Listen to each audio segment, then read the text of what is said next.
Hi friends, welcome back. ഇന്ന് ഞാൻ വന്നിട്ടുള്ളത് വളരെ പെട്ടെന്ന് തയ്യാറാക്കാൻ പറ്റുന്ന ഒരു ഈവനിങ് സ്നാക്കിൻ്റെ റെസിപ്പിയുമായിട്ടാണ് കേട്ടോ. എന്നാൽ നമുക്ക് വീഡിയോയിലോട്ട് പോകാം. ഒരു ബൗളിലേക്ക് 5 കോഴിമുട്ട പൊട്ടിച്ചൊഴിക്കാം. മഞ്ഞയും വെള്ളയും കൂടി ഒന്നിച്ചാണ് ഒഴിച്ചിരിക്കുന്നത്.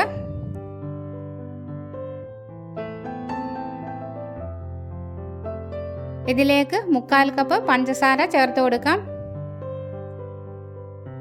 ഒരു നുള്ളു ഉപ്പും 1 ടീസ്പൂൺ ഏലക്കാപ്പൊടിയും ചേർത്ത് കൊടുക്കാം. ഇനി ഇതൊന്ന് ഒരു ബീറ്റർ വെച്ച് നന്നായിട്ട് ബീറ്റ് ചെയ്തെടുക്കാം. ആദ്യം പതുക്കെ ബീറ്റ് ചെയ്യാം.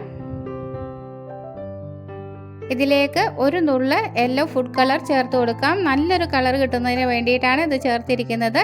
അതിനുശേഷം 10 മിനിറ്റ് നല്ല ഹൈ സ്പീഡിലിട്ട് ബീറ്റ് ചെയ്തെടുക്കണം. ഇപ്പോൾ മുട്ടയൊക്കെ നന്നായിട്ട് പതഞ്ഞു വന്നിട്ടുണ്ട്. ഇതിലേക്ക് 1 കപ്പ് മൈദാപ്പൊടി കുറേശ്ശെ ചേർത്ത് കൊടുത്ത് മെല്ലെ ഇളക്കി യോജിപ്പിച്ചെടുക്കാം.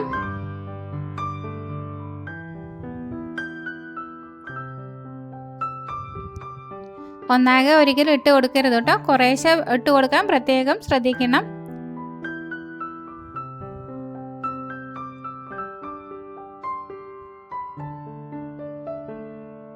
ഇനി ഒരു ദോശക്കല്ല് അടുപ്പിലേക്ക് വെക്കാം. അതിൻ്റെ മുകളിലാണ് കുക്കർ വെച്ചിരിക്കുന്നത്. കുക്കർ ഒന്ന് നന്നായിട്ട് ചൂടായി വരുമ്പോൾ ഇതിലേക്ക് 1 ടീസ്പൂൺ നെയ്യ് നന്നായിട്ട് ചേർത്ത് കൊടുത്ത് സ്പ്രെഡ് ചെയ്തെടുക്കാം.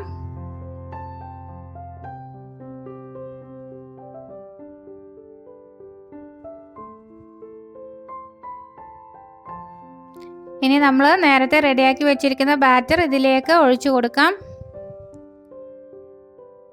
ഫ്ലെയിം ലോ ഫ്ലെയിമിൽ ഇട്ട് കൊടുക്കാൻ പ്രത്യേകം ശ്രദ്ധിക്കണം കേട്ടോ. ഇനി ഇത് കുക്കറിൻ്റെ മൂടി വെക്കാം. വിസിൽ അഴിച്ചെടുക്കേണ്ടതാണ്.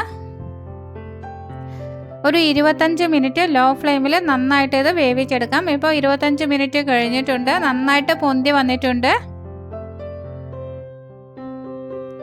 ഇപ്പോഴിത് നന്നായിട്ട് പൊന്തി വന്നിട്ടുണ്ട്. ഒരു സ്പാച്ചില വെച്ചിട്ട് അതിൻ്റെ അരികൊക്കെ നന്നായിട്ട് അടർത്തിയെടുക്കാം. ഇത് ചൂടോടുകൂടി തന്നെ വേറൊരു പ്ലേറ്റിലേക്ക് മാറ്റേണ്ടതാണ്. അങ്ങനെ നമ്മുടെ ടേസ്റ്റി ആയിട്ടും സ്വീറ്റ് ആയിട്ടുള്ള റെസിപ്പി ഇവിടെ റെഡി ആയിട്ടുണ്ട്. ഇത് ചൂടോടുകൂടി തന്നെ വേറൊരു പ്ലേറ്റിലേക്ക് മാറ്റിയിട്ടില്ലെങ്കിൽ പെട്ടെന്ന് തന്നെ അമർന്നു പോകുന്നതാണ്. വളരെ സോഫ്റ്റാണ്. കുട്ടികൾക്കും മുതിർന്നവർക്കൊക്കെ ഒരുപാട് ഇഷ്ടപ്പെടുന്ന ഒരു റെസിപ്പി കൂടിയാണിത്.